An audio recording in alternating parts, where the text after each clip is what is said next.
fillers. There are many different types of fillers that I can't keep track of, but there's one Profilo that I've heard about.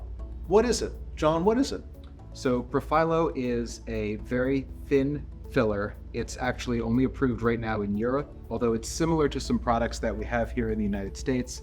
You may have heard of Bellatero, Redensity, or a new product that's coming out called Skin Vive. So I've heard of none of them. Okay. But let's talk about what they are. Filler is hyaluronic acids that we put in the face to plump up the facial structures. Is that what we do, Yeah, Jason? yeah. Is that what it is? Agreed. Lips, cheeks, under eyes, whatever.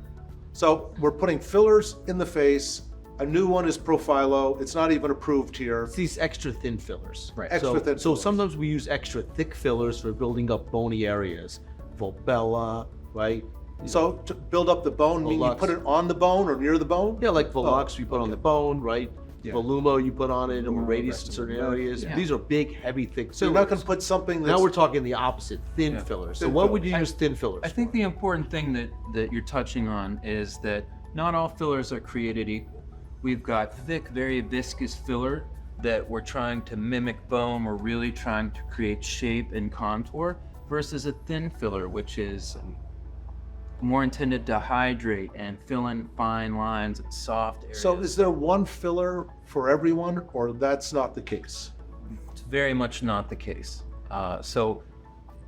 You've got to have an experienced injector and someone who really knows the I just want to product. question all three of you. How many types of fillers do you have in your office? We probably have like 20. 20 different types Probably, of and fillers. since he's in the same office his as me, he probably got 20 fillers. So he also. probably has two fillers Unless he has that you a few don't in his have. drawer. He has a few in And his Paul, drawer. how many fillers do you have in your office? Probably have about 10. 10. So this is another filler. Do you have any Profilo. fillers in your office? I have 21. I decided I wanted one more than you. I went for 21 fillers. And Profilo might be the next one, but we'll see how that works out. There you go. So these fillers are injected, just the newer ones that are thinner, under the skin. And instead of volumizing, they hydrate the skin. So it's sort of a new class for these fine lines and wrinkles, something new to the US, and it's interesting to see how they play out. So fillers are important to our plastic surgery practices. We have a lot of them.